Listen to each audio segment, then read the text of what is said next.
All right, everybody, welcome back to this week's edition of the AFC Northcast. Chad is Festivus today, if you will. This week, Festivus for the rest of us. Festivus for the rest of us. He's even got the eggnog to boot. Is that spiked? Like, is that real eggnog, or is it just curdled milk, whatever It the is fuck? eggnog with Maker's Mark and There a you little bit of nutmeg. There you go. There you go. So it's real, legit eggnog. I don't know that I've ever That's actually right. had like real, legit eggnog like that before. I don't know. With booze. Yeah. Well, I had one that was like a stupid like mixer that came in a plastic bottle once, and it was not very good. But that's probably because it was a mixer that came in a plastic bottle. I would suggest it. It definitely cuts the sweetness nicely, and it'll get you drunk. It'll get you drunk. All right, cool. Well, this week, AFC Northcast, we're going to be doing NFL Week 14 review. Look, man, season's closing out. Playoffs are getting tight. Not a lot of room. So let's talk about news, though, before we get to the actual games. First bit of news we're going to talk about, well, Joey, why don't you give it to us? Well, this Sunday, a funny thing happened in the Cincinnati coaching box or somewhere associated with like press boxes and club levels. A advanced scout in a Patriots shirt was seen filming Cincinnati's sideline. Cincinnati reported it to the NFL. They're doing an investigation. They've confiscated approximately 8 straight minutes of video from the guy of just Cincinnati's sideline. And we're just waiting to see what comes of this investigation. So, And maybe some more details. does anybody know like how this how does a member from the opponent's team get into the press box of the team that they're playing? Does anybody know how this happens? The Patriots do like other television for like New England Sports Network kind of stuff, and so they were there to do a separate program as their excuse. Now, it should be noted per Locked On Bengals podcast that this is exactly the type of excuse that the Patriots employees and contractors were instructed to use in the event that they were caught filming illegally other teams. So basically what I'm doing is spouting out Patriots propaganda because they're cheating bastards. Yeah, like it doesn't even matter. Like if you have a production company that is owned by the Patriots, like how do they not just say like, no, we'll have NFL films, they'll give you the footage, like they'll give it to you later. Like I just don't understand how like you just let the opponent's team into your box to record you. To me that's just beyond me. The press box doesn't have actual people in it. Like they're not filming people next to them doing anything. It's like an angle on the sideline, which is far away. So like letting them in your press box is like letting me in your press box or anyone, I'd love for you to be in my press box, Chad. Hey now. I get that a lot. Yeah, I guess I just still don't get it how that happens and how everyone's surprised. I don't know. That being said, yeah, I mean, obviously I don't condone it. The Patriots are cheating bastards, and I think it's even more of an interesting implication because of this fact that there is the sentiment that the season is turning south, which is so tough to say because the Patriots right now are 10-3. I mean, sure, they've like had a couple of games where maybe things look a little rough around the edges, but they look rough around the edges for the Patriots, right? So I don't know. But it's also even more interesting on top of that is that this is for the Bengals, a 1-12 team, right? Which, we'll get into the game this week as far as how they look, maybe potentially improved and what kind of threats they might pose. But still, against the Bengals, which makes me wonder how many other teams has this happened for in the past that they just haven't been caught, that were the bigger wins or the closer wins or whatever.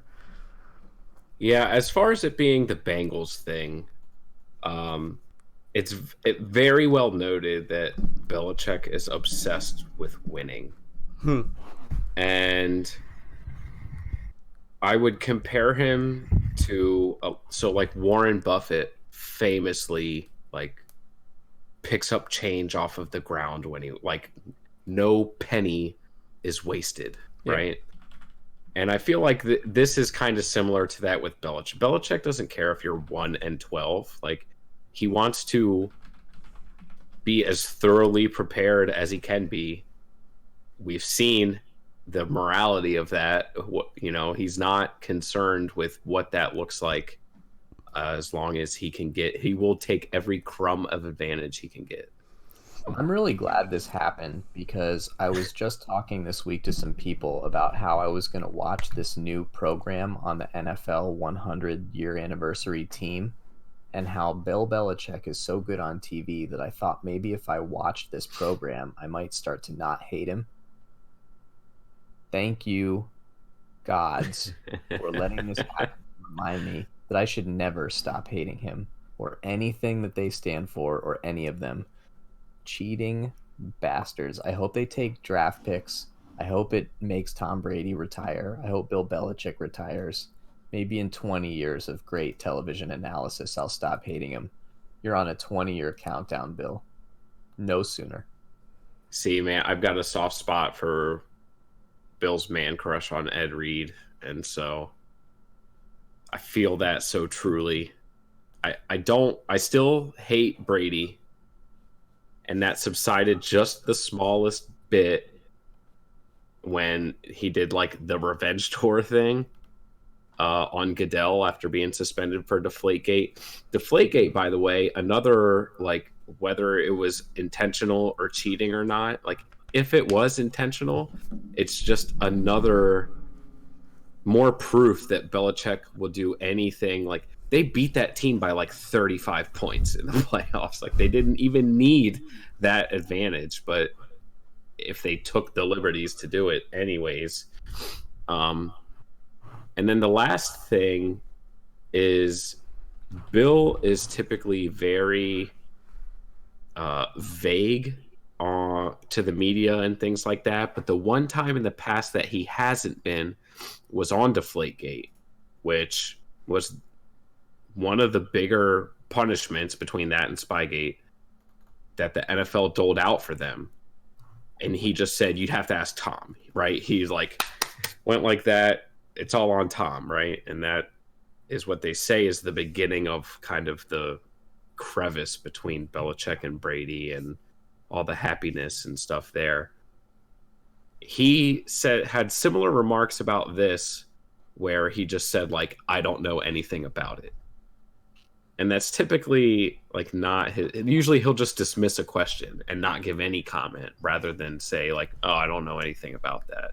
Mm-hmm. But he did that similar thing for Deflategate. So you said in the text chain that you had a different opinion on it. So are you saying, Joey, do you think this is not a big deal? Maybe. I'm not convinced that it's anything yet. I don't know. My initial reaction was like, oh, this is a funny little story. I mean, if you're going to do that and for the purpose, and I understand that the front is, oh, we're filming a documentary, but like, why even be in Patriots gear? Right. Like, if you're in a press box, there's no cheering in the press box, whatever. Like, just be in like a gray polo, and then nobody cares if you're filming whatever you're filming. Like, there's a million reasons they could be in Patriots gear. One, maybe they've been getting away with it for 16 years, and they're just getting sloppy. Two, they were supposedly outside contractors, so maybe they're just not listening to the instructions because they didn't feel like it, because those of us that have worked as contractors know that sometimes you just don't give a fuck what the people that hire you say.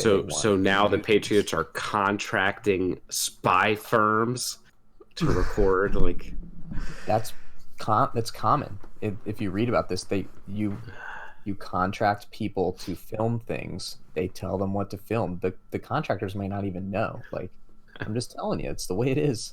Roddy says you're acting like Steven with the Astros. Dude, Roddy is ignorant. This team has already been caught doing this exact rule breaking. How am I being an exaggerator here? This is the second time. I'm not even making anything up new. This is all stuff that they've been totally busted for before. Dude, they're clowns. I hate them. Well, we'll wait and see what kind of punishment. Oh, thanks. We'll see what kind of punishment comes as a result of this. I'm with Chad. I think if anything, I think that it should be worse than whatever the punishment was last time, because it needs to. It obviously didn't hit home last time, right? It didn't make a difference. So I don't know. We'll see.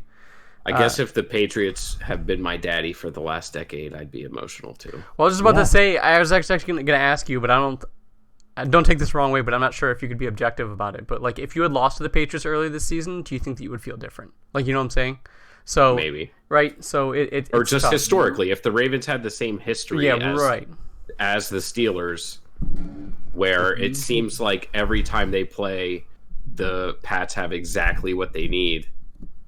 Then if you lost an AFC championship game because they blocked a field goal and returned it for a touchdown, and then you found out they were filming everybody's practices and learning exactly all the nonsense they were doing, you wouldn't be thrilled about it. I promise, the way you handle games that the Ravens lose. All right, let's move on. Let's talk about the next headline. So what else you got, Joey? I don't remember what else we were going to talk about. Oh, you're the worst. Come get me. Come get me.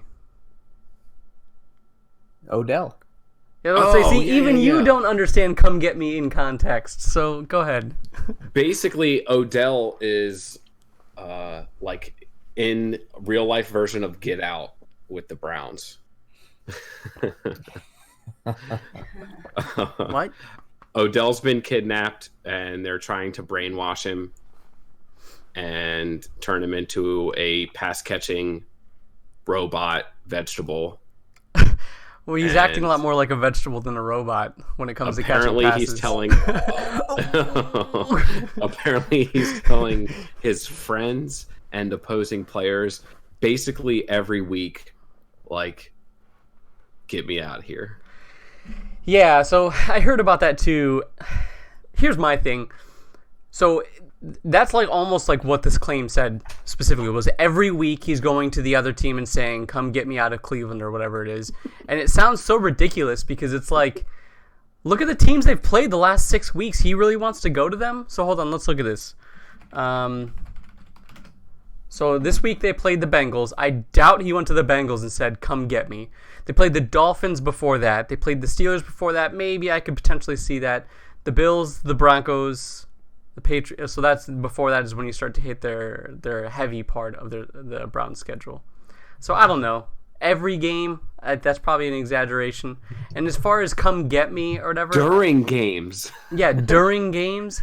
And the other thing is, too, is that to me, come get me when you're talking to an opponent has so many different contexts that it could mean something that, like, it's just people are trying really hard to, like, pump fuel into this machine of just drama around Odell Beckham. It's really strange. Roddy commented the Jimmy G quote I was trying to remember before the podcast started. He said, I got room for you. I got you. Mm-hmm. And again, so to me, I don't know. That's... OBJ was like covering his mouth. Mm-hmm.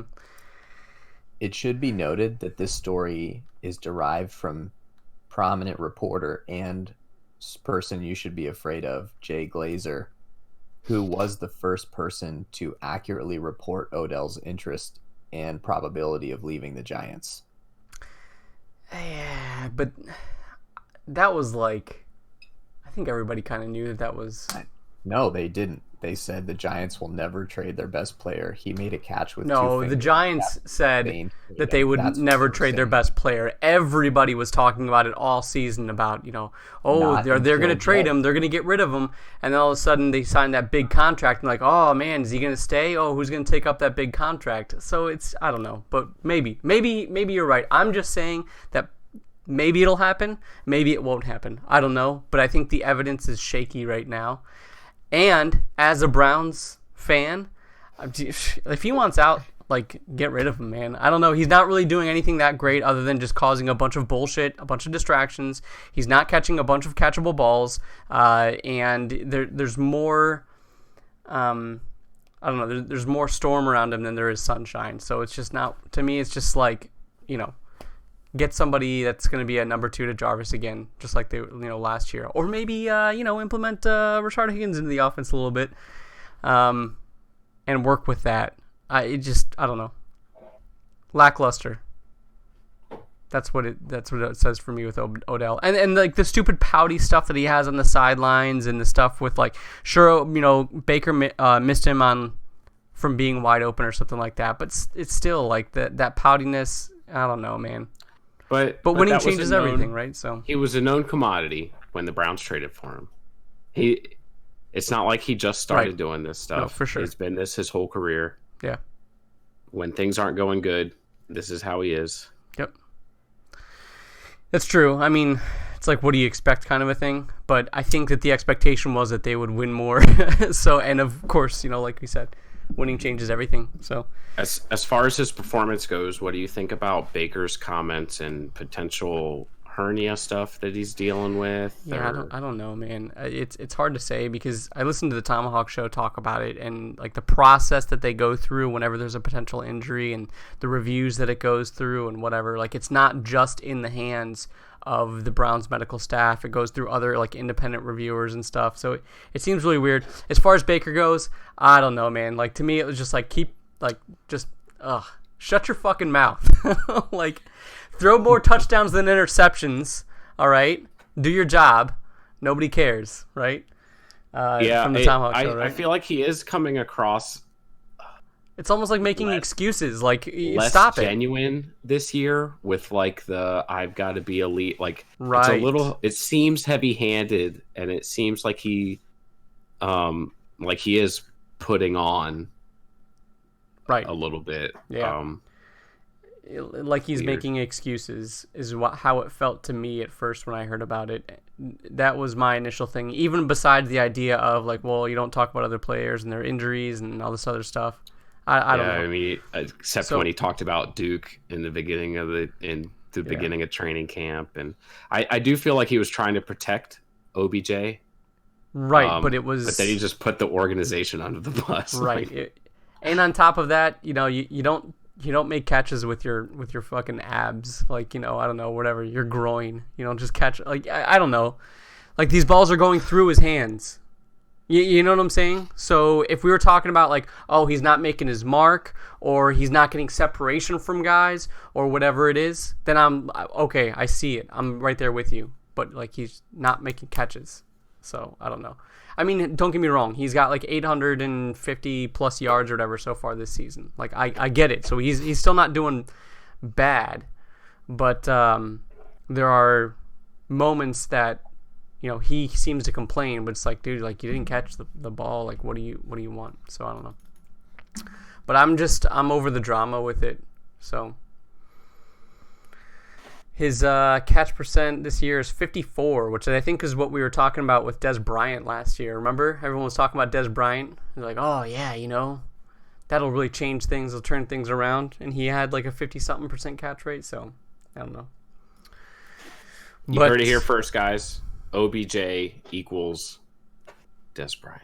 Yeah, he'll tear his Achilles next year, and then no one will ever hear of him. So, I don't know. Except at the bank. Yeah, that's true. If the whole get me out of here stuff is true, I would suspect and expect Dorsey to just get him out, because Dorsey seems like he's been laying kind of a hammer John Dorsey, general manager of the Browns, has been laying a hammer this year as far as like either you're committed or you're not, right? Either you're a part of the team, you're playing for the team on and off the field, or you're not. And I'm a fan of the idea that has to apply to all players on the roster, right? Not just Antonio Callaway or whoever, right? So, to me, make the statement, whatever, and his production has not been, I think, what people would expect it to be. Again, I know I feel stupid saying this because, like I said, he's had like over 800 yards, almost 900 yards receiving so far this year. But I guess I just don't want the drama. Just that negativity, that poison, that vitriol, that type of stuff that people say can kind of infect a locker room. The Browns do not need that at all. So, I don't know. Well, let's talk about the Browns then. Well, didn't we have something else? One more thing for the news? I thought we did. I don't think so. I don't know. have anything Whatever. else. Yeah, so let's talk about the Browns and the Bengals. So the Browns and the Bengals head to head this week. The battle for Ohio. So where do we start? Let's talk about the Bengals first. So Joe Mixon, man, Joe Mixon. He had quite the game this week, the coming out, if you will, for this season. He had 146 yards rushing this game. That's the most yards rushing that he had in any game all season, again, and it was against the Browns. It was strange, man. He was just killing it this game, and it was really catches for 40 yards. Frustrating. Yeah, 3 catches on top of that for 40 yards. He basically was the Bengals offense this game. Like, single-handedly carried the team on his back. And it was crazy. So the Bengals started out by getting up 3 points, 3-0 on the first drive, which, good for them, I guess. But the Browns retaliated, I guess, came back with, the pick six later on in the game, which was pretty fucking sweet. So Denzel Ward ended up having a pick six. He had an interception. It was bad read when Denzel Ward was in zone coverage. And pick six, man, was pretty sweet. I was pretty excited to see it because the Browns have not been getting crazy. I don't know. The Browns need turnovers more in one direction than the other. Let's just put it that way. Also, for your tinfoil hat, I think that pick six had a little bit of immediate karmic alignment to it because the fumble on Njoku felt like a pretty terrible call. An absurd Yes, call. We'll get to that in a second, man. We'll get to that in a second. Same series. Okay, fair. Fine. Let's talk about it then.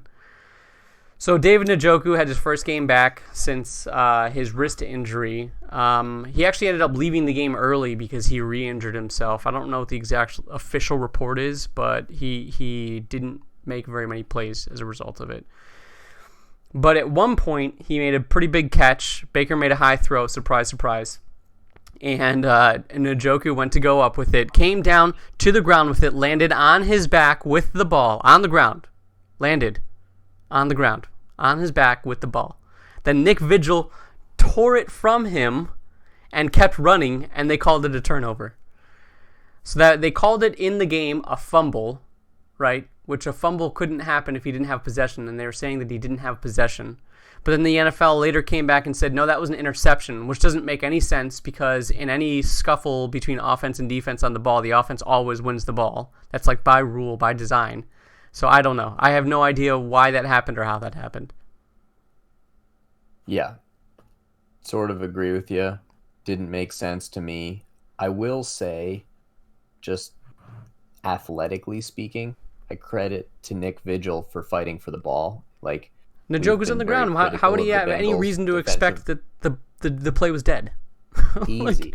I'm just saying we've been very critical of the Bengals linebackers, and he did make a nice play to fight for the ball. Now, I don't think the call was good. I think it was either an incomplete pass or a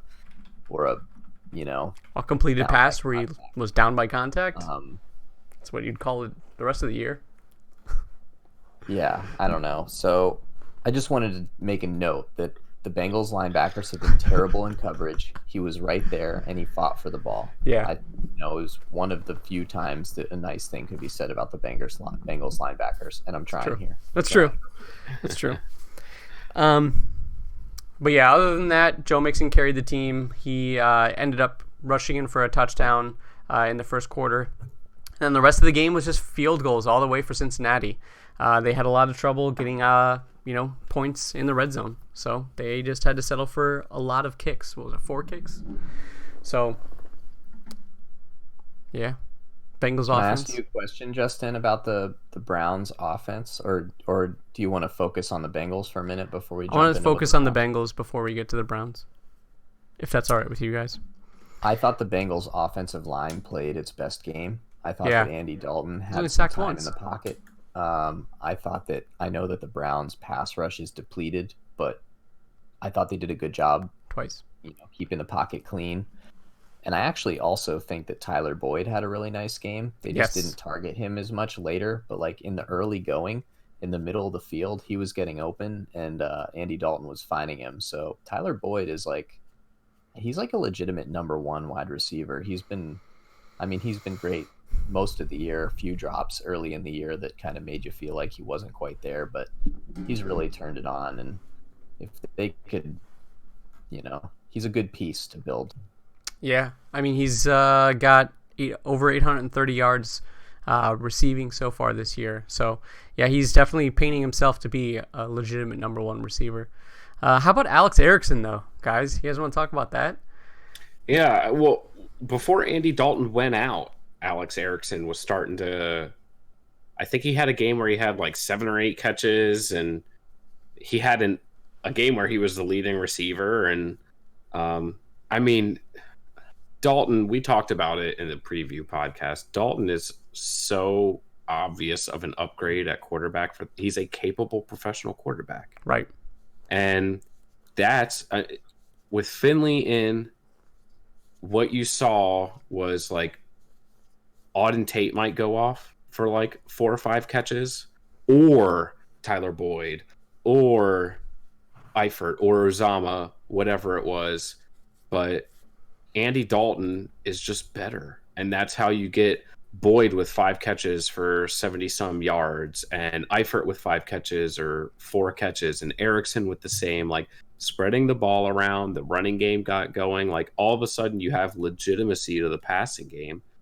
And Chad and I kind of identified Cincinnati as a feisty this week, and people were kind of sleeping on them because they're 1-12 or whatever. And yeah, Andy Dalton, he's gonna be starting somewhere next year. It may not be Cincinnati, but he's gonna be starting somewhere next year. Yeah, I would still be surprised if they let go of him. I think that they should, but regardless. Alex Erickson also threw a 26-yard pass to Giovanni Bernard down the right side. That was wild. I think he played in college or something, or high school. I don't remember. An unsung hero of this game was Sheldrick Redwine. Say that 5 times fast. Yeah. He didn't bite on that play. He didn't get sucked up into all the crazy shit that was going on behind the line of scrimmage, and he was there to save a touchdown. Yeah. On that pass play. He had another big pass breakup later in the game. I thought he played really well. He was a nice little bright spot. Yeah, I mean, hopefully he'll develop into something really nice. The opposite of Demarius Randall, depending, see what happens with him. But it would be nice to have a little bit of that, some more skill at safety, and to add to the depth too, right? What else? Offense-wise, yeah, man, just the Joe Mixon show. Andy Dalton only threw for 262 yards this game, and I say only because, I don't know. He's had some like 300, 400-yard games this season, and it really felt like it was much better than that, but obviously a lot of it was Joe Mixon just kind of getting handed off to get the offense kind of ignited. I'll tell you that I was actually kind of uneasy about the game too. I didn't get an opportunity to talk on the preview podcast, but I was pretty uneasy also. Like Andy Dalton coming back, that like revenge game, type thing against the Browns. And it's always just so weird in the division, man. It's just so strange. I mean, the Bengals defense, yeah, sure, right? So 2 touchdowns and 2 field goals. Obviously, there's the pick six, but there's 2 touchdowns, 2 field goals by the Browns. And they were still holding the Browns pretty well back for as bad as the Bengals defense has been statistically, and it's how, and I keep saying should, but how good the Browns offense should be. It was kind of scary how that worked out. Yeah, it was a competitive game, and yeah, maybe not quite as competitive as the score indicated. The Browns were kind of 2 scores up for most of it, and I think, after that, I think it looked like it was going to be bad until the pick six, but that was early. You know what I mean? Yeah. And then the Bengals hung around just enough to make you feel like, oh, they're kind of in it, sort of. But the Browns, I think, all due respect, I think the Browns did have the game in hand for the majority of it. So the first half, things kept tight for the first half, and that's why, for me as a Browns fan, something we've talked about all season, I actually went into halftime like, man, I'm going to go take a shower and fucking get some yard work done because the Browns are going to lose. Like, they can't adjust after half. I'm just going to go get some stuff done. Like, you know. But no, the Browns came out in the second half. They overperformed significantly. And basically a lot of it was because they were using Nick Chubb, man. They got the run game going. They got the ground game strong. Once they got the lead, obviously they're going to keep running the ball. But it obviously opened up the pass game for them a lot more because they, you know, had the threat of Nick Chubb running, you know, for 30 yards whenever the hell he felt like it. But the Browns made some interesting adjustments after halftime. Even if that adjustment was going back to, or taking a step back, I guess, to like what they know per se, they made adjustments at halftime, and that's and it's delightful to see. Needless to say, this coaching staff is doing everything in its power to take me away from their side. I've been their only defender, saying consistency, consistency, consistency. Nick Chubb didn't get his first carry until midway through the second quarter. Yeah. He had 3 carries at halftime. Like, the Bengals are like the worst run defense ever. 31st. Even if Nick Chubb wasn't getting a ton of carries, why isn't Kareem Hunt getting a million carries? Yeah. Like, what are you doing? I'm trying to defend you here on a podcast, on the internet, in public, and you're making me look like an as a idiot. Steelers fan. I'm sick of it. The Browns had 6 rushes at halftime, and I think one of them was that Baker scramble in the beginning. Yeah. And then once they started running the ball, they had success, and that's when they really put the game away. Yeah, I don't know why, man. Like, are they just putting a bunch on Baker's shoulders to see if they can help push him and develop him? Because you know what's going to push him and develop him is winning football games, right? Him seeing things that work and don't work in that aspect, rather than just, I don't know, have an entire quarter where he throws the ball over and over again and just makes shit plays.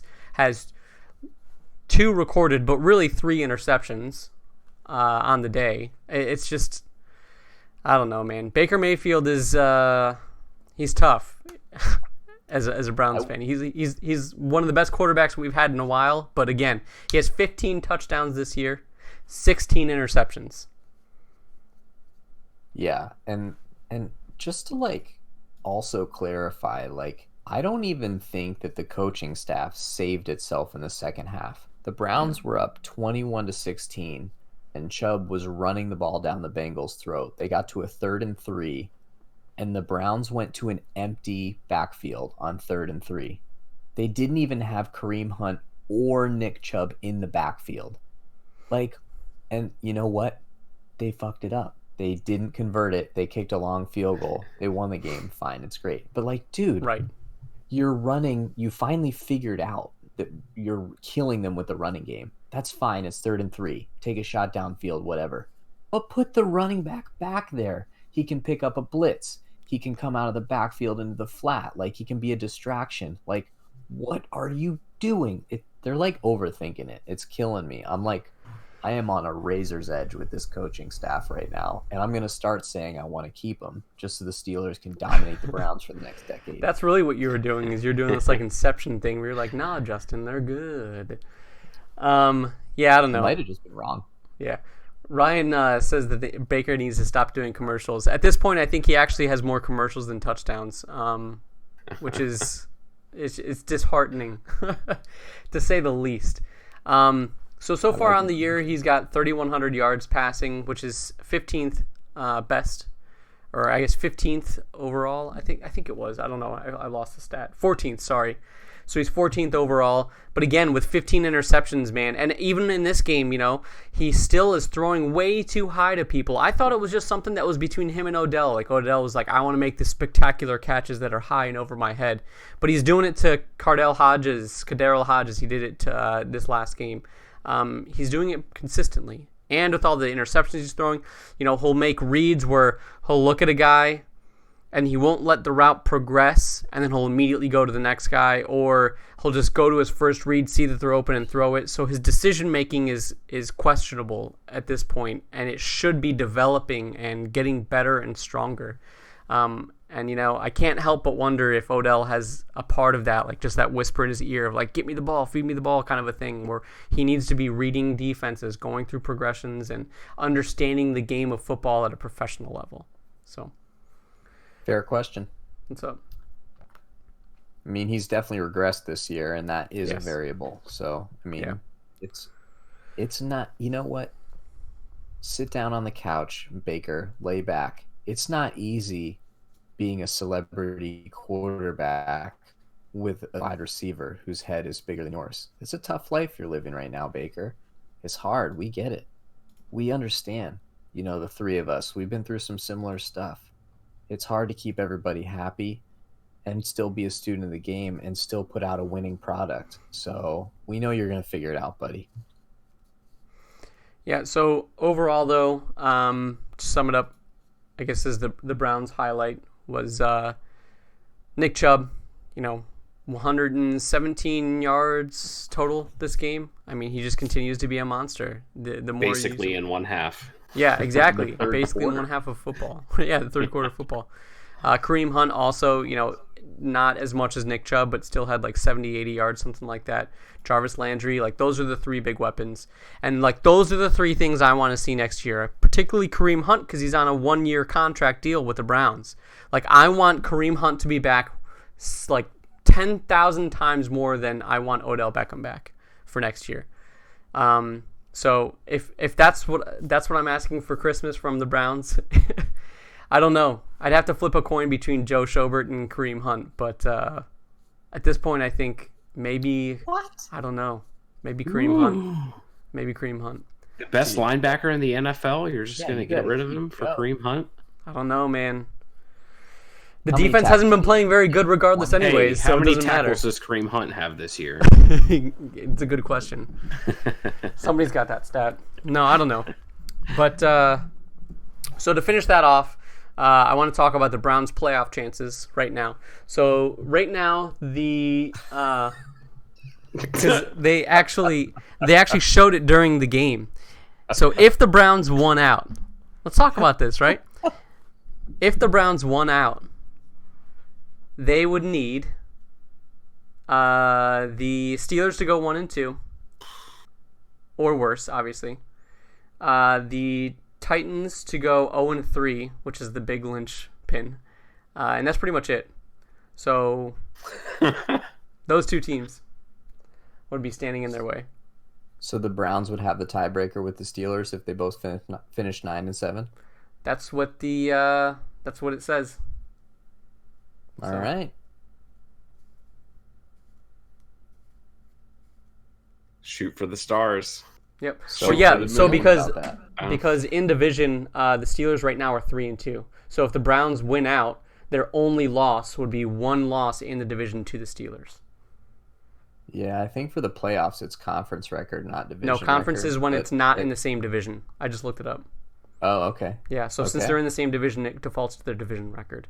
So, like, I was Fair looking enough. up the Steelers versus the Titans. That is conference records, and I didn't feel like doing that fucking man. Yeah, it would go division, conference, and then like opponents. Yep.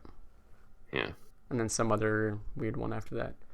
Well, honestly, like, So I thought it was worth bringing up because we talking about that on the last podcast. We said let's talk about people's playoff chances because it's getting close to it. So, but the Browns winning out at this point is a tough sell for me. well, that's probably, honestly, not even making fun of you here. That's probably the least likely part of the equation, right. right? Because the Steelers play the Bills, the Jets, and the Ravens. So, yeah, they could lose two of those. Obviously, I think we all know which two is the most likely.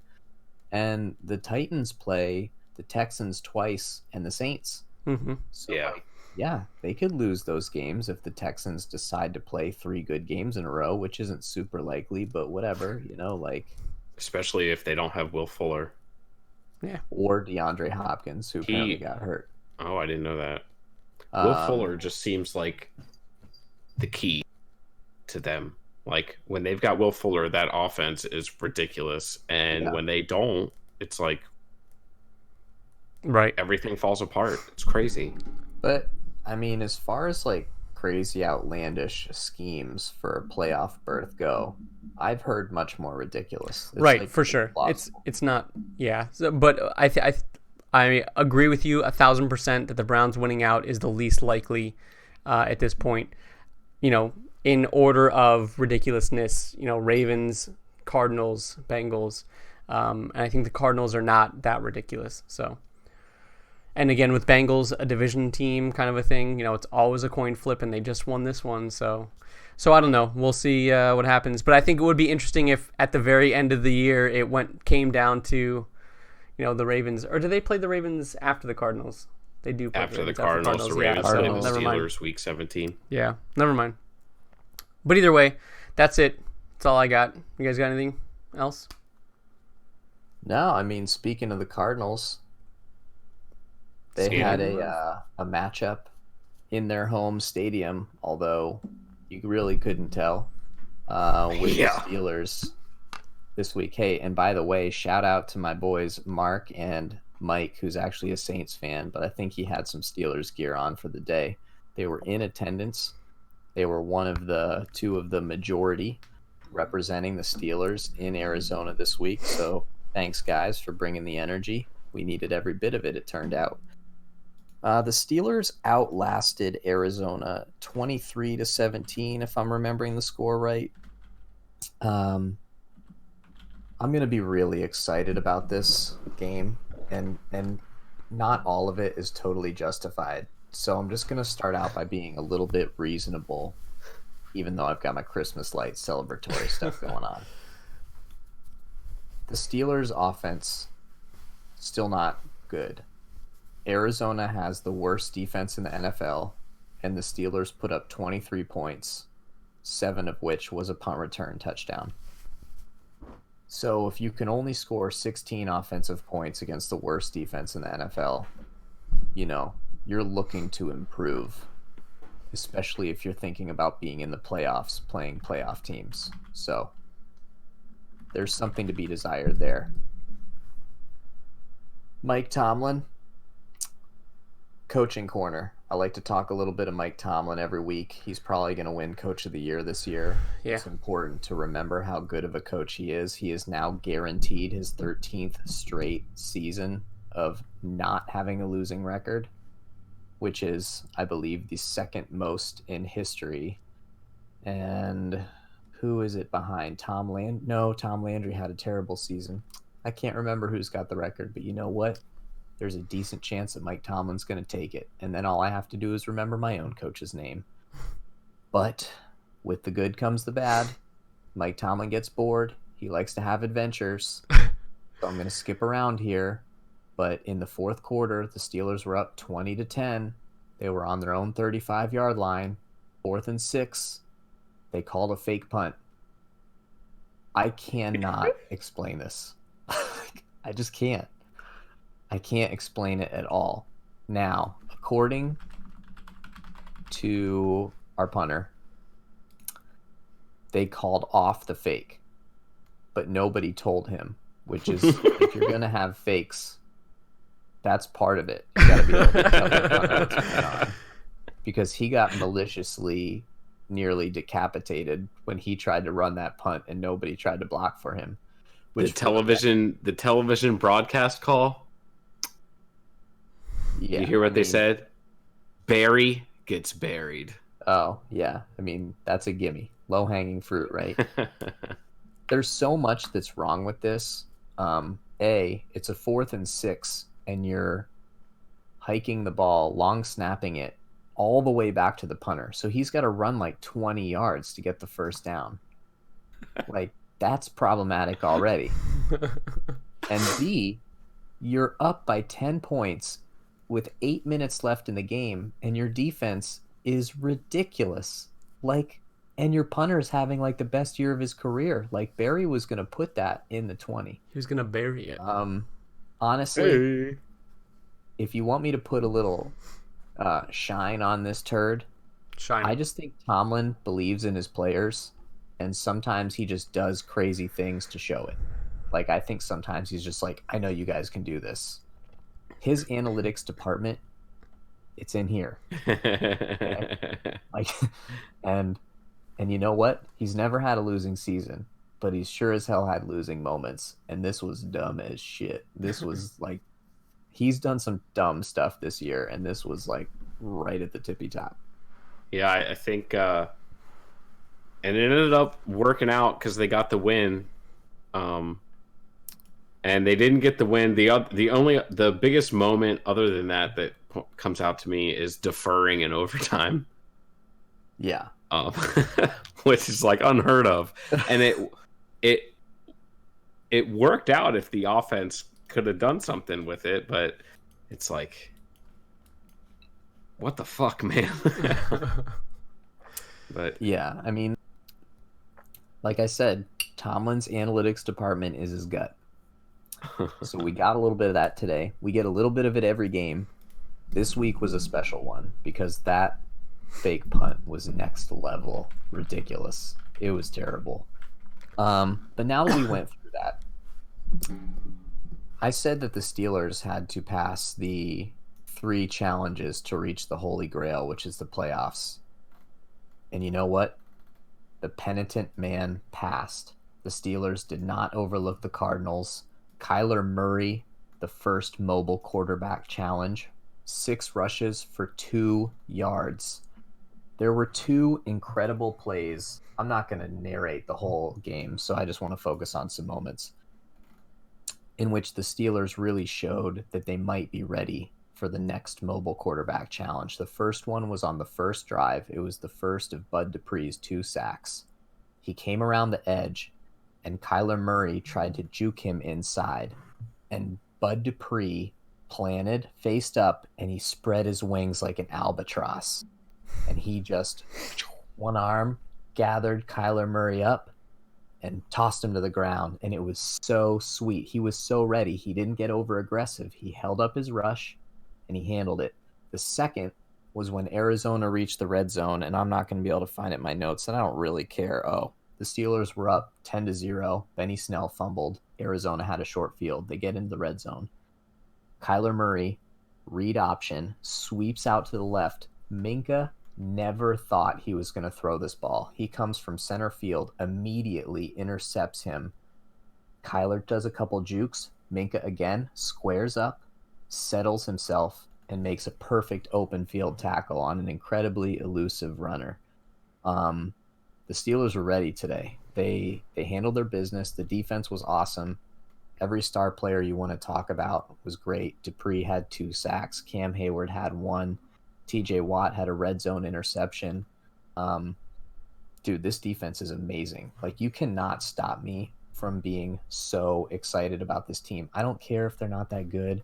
I don't care if they're not technically the 6th best team in the AFC. I am a Steeler fan, and this defense is a Steeler defense. I am so excited every week. And you know what? If they're actually the 7th best team in the AFC, even better, because every win is a blessing. We are starting a quarterback who got a $1,000 signing bonus. Okay? Everything is free. It's house money. It's house money. And by the way, Duck didn't have crazy stats, but he's putting that ball where it's supposed to be right now. Minus the touchdowns, he only had 1 touchdown. Duck put up a very similar stat line to some of the games that Lamar has had, minus the rushing also, you know, but like 15 for 18, I think he was, for like 160 yards. Like, that doesn't suck. No interceptions. I mean, what more could you really ask for from an undrafted rookie? He's throwing accurate passes down the field in the intermediate. He's not throwing many interceptable balls. They just got to keep unleashing him a little bit, because the one thing he seems to need is those shots down the field. He needs that. He needs to loosen up the arm. He needs to stay loose. He needs to be chucking it. He's a gunslinger, Duck. He's great like that. I only have one more thing I really need to celebrate, and then we can move on if we want. It's Deontay Johnson. Now, last week, I didn't get deep into his game but he had an awful game last week. By far his worst game of the season. He had like 3 penalties. He had like a false start. He had a block in the back. He had a what's it? Not roughing, like a unsportsmanlike conduct. He was a mess. He had a drop. It was terrible. This week he was quite the opposite. He had a key rush for a first down. He had a wide receiver screen that he like reverse field and made a huge gain that ended up getting him a field goal. He had a sweet touchdown on a great duck pass to the near pylon, but he ran a great route and caught it. He was well covered. It was a contested catch. And the Steelers had a fucking punt return. He had an 85-yard punt return for a touchdown. Let me go through the list of Steelers punt returns that are longer. No, that's the longest one. Longest Steelers punt return for a touchdown in history. This is a storied franchise. Deontay is now in the record books, son. Good job. Yeah, it's just massively frustrating that Deontay Johnson looks like the real deal, and it's like, man, fuck. Like more Steelers wide receivers. It just never ends with these fucking people. Yeah, James Washington's playing great. Deontay looks pretty good. They're fine. Juju. Yeah. Oh, yeah.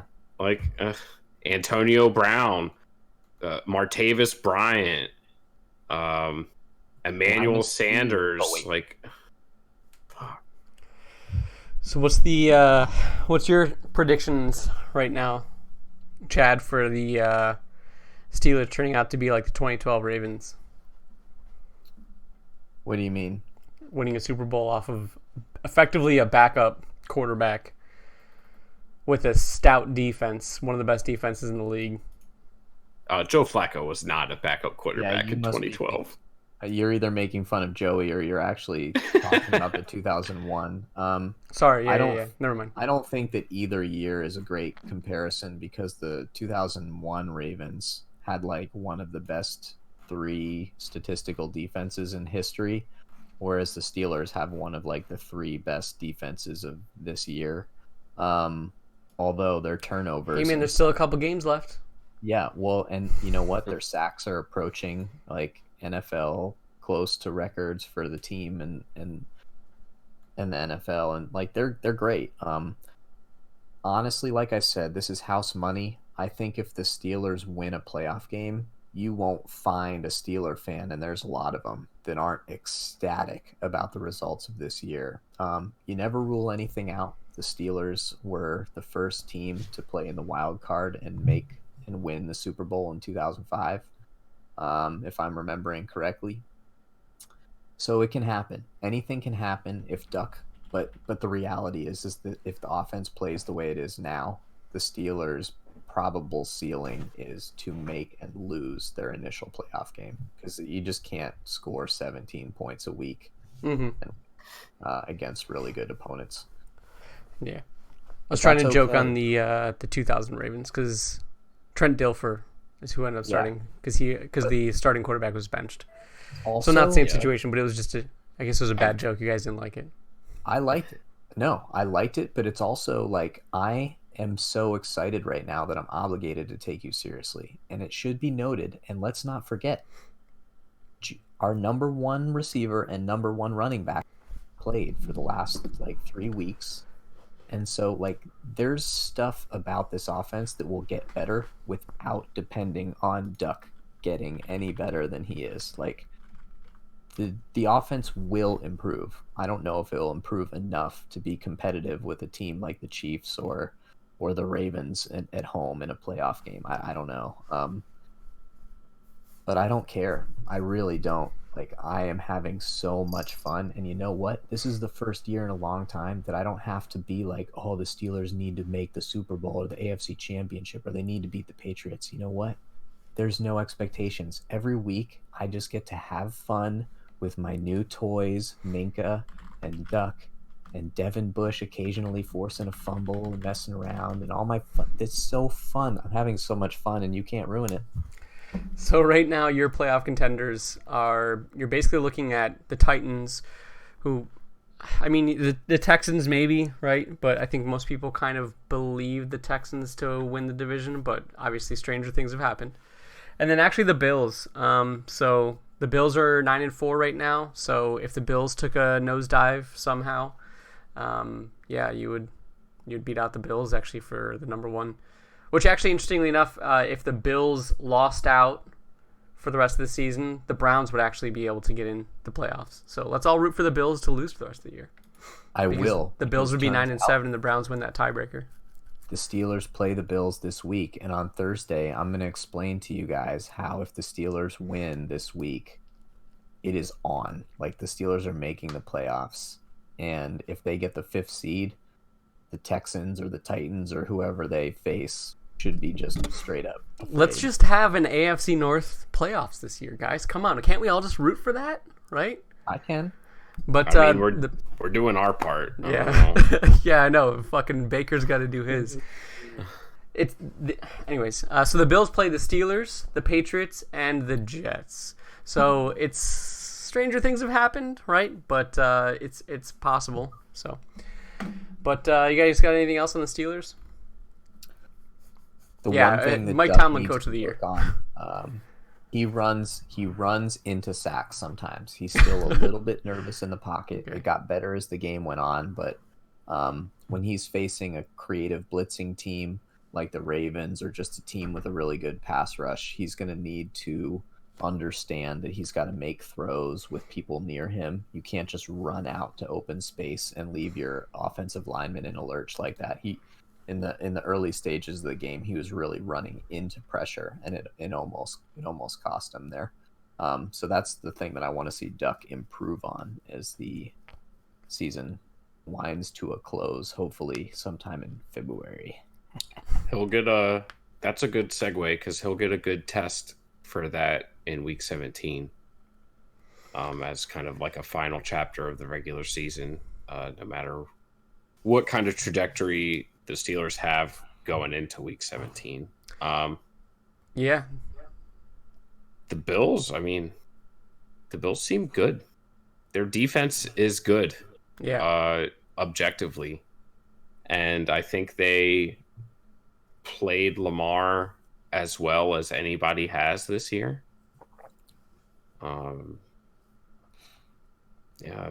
Lamar was, other than making another professional athlete look like a bumbling fool at the line of scrimmage, like he does every week, he was relatively kept in check. On the flip, the defenses were the story of this game. Josh Allen did some nice things. We've talked already this year. The Bills' offense, they know who they are, and they know what they like to do. They have a little bit of that Joe Flacco offense in them, where sometimes they just chuck it deep for the fuck of it and hope for a pass interference call, and sometimes it's successful. But speaking to the pressure and talking about Duck and some of that, so the Ravens sent 5+ rushers on Sunday, 27 out of 45 dropbacks. On those 27 plays, they allowed 8 yards, had 4 sacks, a takeaway, which was a sack fumble, and the game-sealing play, the pass defense by Marcus Peters late in the fourth quarter. It seemed like every time you turned around, Josh Allen was taking a sack to knock the Bills out of field goal range. And that's what ended up costing the Bills. It was a hard-fought game. It was a close game pretty much the whole way. There were stretches in the fourth quarter where it seemed like the Bills were in control, even though they were playing from behind still. They seemed comfortable. They knew what they were trying to do. Singletary is the real deal. Josh Allen just showed a little bit of that young quarterback inexperience still. He took a lot of sacks, and 6 sacks. It's the most he's ever been sacked. I think it was like 5 in the first half, or four or 5 in the first half. Mm-hmm. So they cleaned it up a little bit in the second half, but 146 yards passing. well, yeah, but that was this game. I mean, Lamar didn't even have more than that, I don't think. Mm-hmm. And he had like a 60-yard pass to Hayden Hurst. So the Bills are good. The Ravens, just for the second week in a row, found a way to win a close game. And I do think they're just a better team. Mm-hmm. We talked on the preview, the Bills are like Ravens light. Josh Allen's like Lamar light. The defense is good, but other than Tre'Davious White, nobody's like jumping out at you. Yeah, it was a good, fun game. And thankfully kept everyone's... I don't have a ton to say analysis-wise. I think at this point in the year, we know what the Ravens are and we know what the Bills are. And I don't think anybody would have been shocked if the Bills won a close game at home against the Ravens. But thankfully they didn't. They kept everyone's playoff hopes alive. Even more teams' playoff hopes alive. How about that? So, yeah, they're going to be a tough matchup for the Steelers on Sunday night for sure. But, yeah. Hayden Hurst, I don't know if anybody saw this, and I don't know if I really even believe it. The Ravens posted from their social media this week that Hayden Hurst reached 20.5 miles an hour on his catch and run, and that it was the fastest recorded Raven this year, which would imply that it was faster than Hollywood on some deep passes and Lamar on some crazy runs. Wow. So props to White Lightning, Hayden Hurst, I guess, man. I don't know. Yeah, maybe you got yourself a new receiver. I don't know. What did you guys think of the game? I don't have much. I don't think anything happened in this game that was surprising to anybody other than Lamar getting bottled up more than I expected. I think Josh Allen getting wrapped up as much as he did, even aside from all the sacks that he took, he only ran for 9 yards this entire game. I mean, that's like some Tom Brady stats. Not well, maybe not that, but maybe not that. 17-yard run on Sunday. Yeah, but either way, I think that's kind of impressive. And, it speaks to the Ravens defense, man. We talked about it earlier this season, saying that it's weird that the dichotomy is flipped, and now they have a great offense with a bad and I don't think we said bad, but we said as a very suspect. They were bad at one point. Okay. Before Marcus Peters, Tony Jefferson went out, Jimmy Smith was hurt. Yeah. In the Browns game, they were bad. Yeah, the tackling was bad, blown assignments, like they were just bad. Yeah, but they flipped that script, man. They definitely did. I mean, not that the Bills' offense is electric by any means, but it was obviously more than enough to keep Josh Allen contained and do what you want to do against someone like that, right? You want to contain him, you want to keep him and make him throw, and he tried to and just was not successful. Yeah, I would add that the blitzes impressed me not just because of how much they got to Josh Allen, but how much they were able to help in the run game.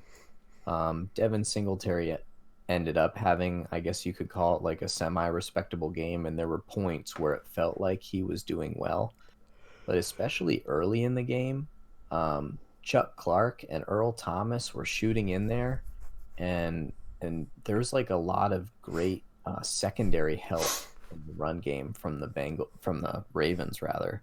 So not only are they using these secondary guys to supplement their pass rush in the blitz, but they're also doing a good job of identifying their reads for the running game and adjusting to that. So I was just impressed at how the Ravens were able to kind of get downhill and know, either it was the scheme saying like, okay, this is a run blitz, you're keying on the running back, or they were identifying it as the play developed. Either way, I just thought it was a good job getting that many people attacking the line of scrimmage and identifying who needed to be brought down and then doing it.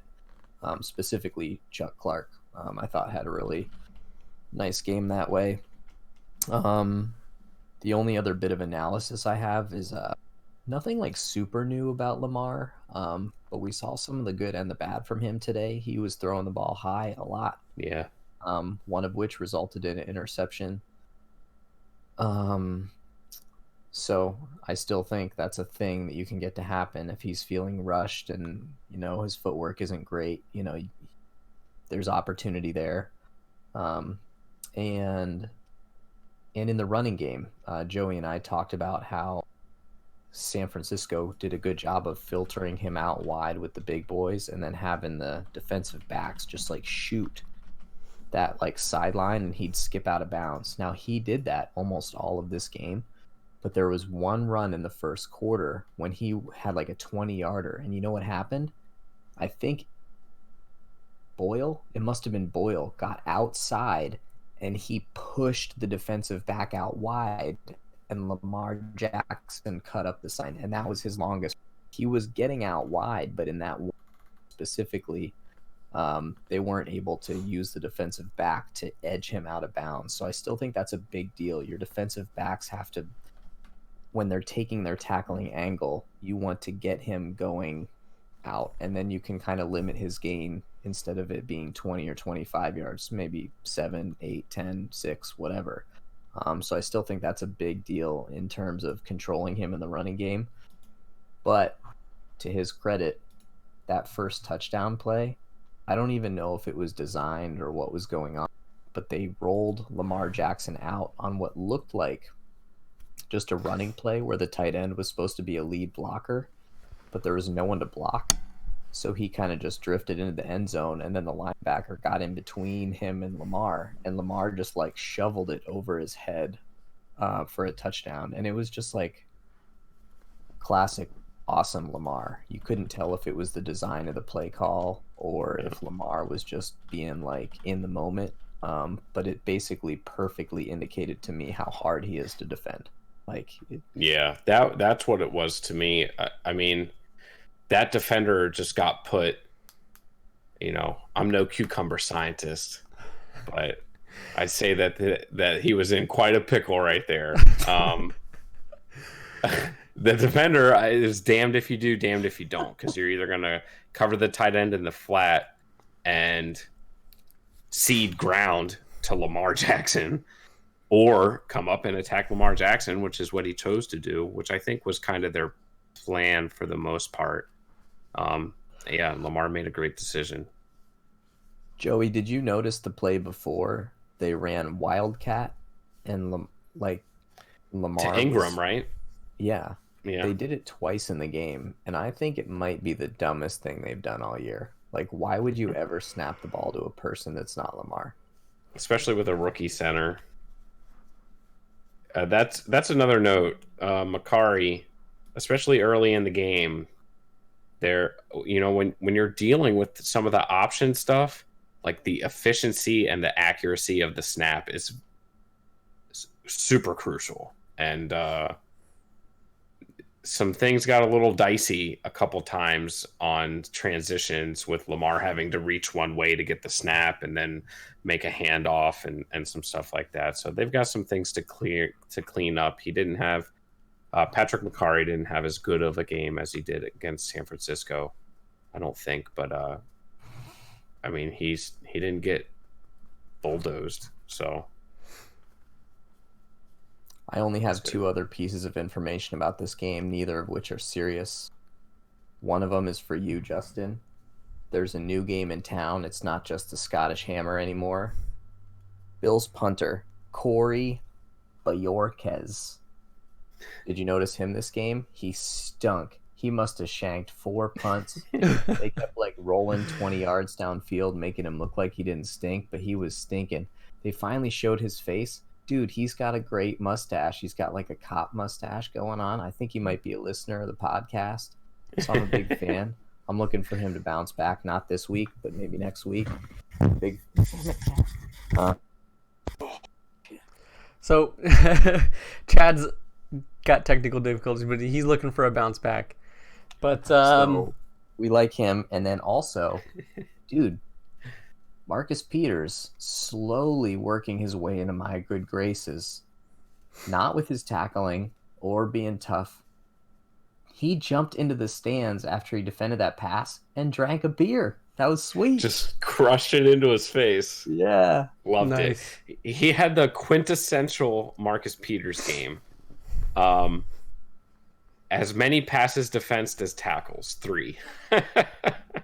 Which 3 passes defense is a lot. You know, Yeah, you it's a don't good see that much in a box score. So, yeah, Marcus Peters. Well, let's start to wrap things up. You guys want to do players of the week? Yeah, man. All right. So you guys want to start with offense? Joey. Start with offensive player of the week. Joey, what you got? I don't want to steal one from Chad, but I'm gonna anyways. Deontay. I'm nominating him. He had a punt return. The play before his receiving touchdown, he had the reversal of field and craziness, turning chicken shit into chicken salad. He was great. He was a revelation in this game. I think it was definitely his breakout performance of his career so far. Yeah, his numbers don't jump off the page, but every single play that he had was significant. He reversed field on a broken play twice in this game for first down. Both of those plays led to points, which, if you've been following the Steelers this year, they need like every single point, like every single one. So, big deal. And yeah, the punt return to ED, I can't say enough about it. The Steelers have been pretty terrible returning kicks, and they were this game on the kickoffs, so they're still bad. But they're also pretty bad at blocking. So a lot to be said for that. And I thought I would have to nominate him. So I'll jump in and I'll nominate the guy that brought the numbers. I'm going to nominate Joe Mixon. He had a really bad first half of this year. The Bengals offensive line wasn't helping. They weren't committing to the running game either. But against the Browns, 23 carries for 146 yards and a touchdown. And he was really active in the passing game.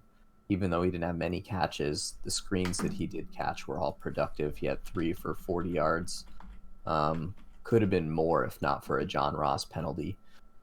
So he's a really good player. And along with a couple of those other skill players that we talked about, like Tyler Boyd and who knows, maybe even Auden Tate, some players that the Bengals can work with going into the future. So good on you, Joe Mixon. You're doing good work. I would like to nominate, I guess, Nick Chubb for putting up over 100 yards in pretty much a single quarter. He continues to be the backbone of the offense, the only reason they've won any of the games that they've won so far this season. But we're not talking about the entire season. We're talking about this game. And again, in this game, he put up over 100 yards practically in a single quarter. Nick Chubb. So, what's up? You got something to say, Chad? Always. I thought we were going to debate because we can only have 2 people in the poll. And I just wanted to say that. Yeah, so Nick Chubb and Joe Mixon. I really debated this because I thought that Nick Chubb was really impressive in this game, as he always is. He's an awesome runner, particularly that run in the second half when he basically was reminding Freddie Kitchens that he's the best player on the team. Yeah. I think he broke 83 tackles on a 50-yard run. I Yeah. counted them, watched it. Yeah. 84.5. But the bottom line is that his stats were fine, but you can't knock Deontay Johnson out of this poll because he had a single Johnson punt made significant or return for plays touchdown in a winning performance. Performance. So Okay. I'm just saying that's why I would keep Deontay in. It's about more than numbers. That's why we're not doing this on a computer screen in Excel. We're on a field playing the game, and Deontay made the big plays when it mattered. Man. I would say if we had to knock anybody out, it would be the guy that played for a team that lost. That's just my personal preference on these types of awards, but That makes sense. All right. Nick so Chubb versus Deontay Johnson. We'll leave it to our Facebook and social media followers. Don't fuck this up, Stiller Nation. So let's talk about defensive player of the week. I'll start this one off actually, and I'm actually going to nominate Jesse Bates. So he had 3 passes defended straight off Odell. He had an interception on Baker. He basically shut down Odell all game long. So yeah, man, it was pretty frustrating to watch, and he deserves the credit where credit's due. I mean, I guess getting an interception off of Baker Mayfield is just, another fucking day. It's like, getting syrup with pancakes. It just belongs together, but, good for him. Like waffles and cocaine. Yeah, sure. What you got, Chad? I'll make another nomination from that football game. I alluded to it earlier. Mr. Sheldrick Redwine. He led the Browns in tackles. He had a pass defense. He really made himself, he made me look up who the fuck number 29 was while I was watching the game. Because I know like Demarius Randall's number and TJ Carey and everyone else pretty much except for him. He stood out on a winning performance. So that's my nomination, Sheldrick Redwine. Well, you guys are in the spirit of Christmas and giving, nominating players that are not on your own teams. I'm going to put a stop to that right quick. Yeah, I'm nominating Bud Dupree. The Steelers had 5 sacks. He had 2 of them. He sacked Kyler Murray on the first drive of the game, and he sacked him on the last drive of the game. So Kyler Murray spent all of his time and now his next week thinking about Bud Dupree. Bud Dupree in this game, I don't think he's actually been totally given. I don't know if he's actually been credited with the second sack yet, but it was him. Like, you can just watch it. Once they do credit him with the sack, he will be over 10, which means the Steelers will have 2 players with over 10 sacks this year, which is not a common feat in the NFL. And if you're keeping track, Cam Hayward has 8. So they could eventually have 3 players with double-digit sacks this year. But we're not focused on the Steelers right now. I'm just chatting. We're focused on Bud Dupree. He's a difference maker. He's going to make a shitload of money next year.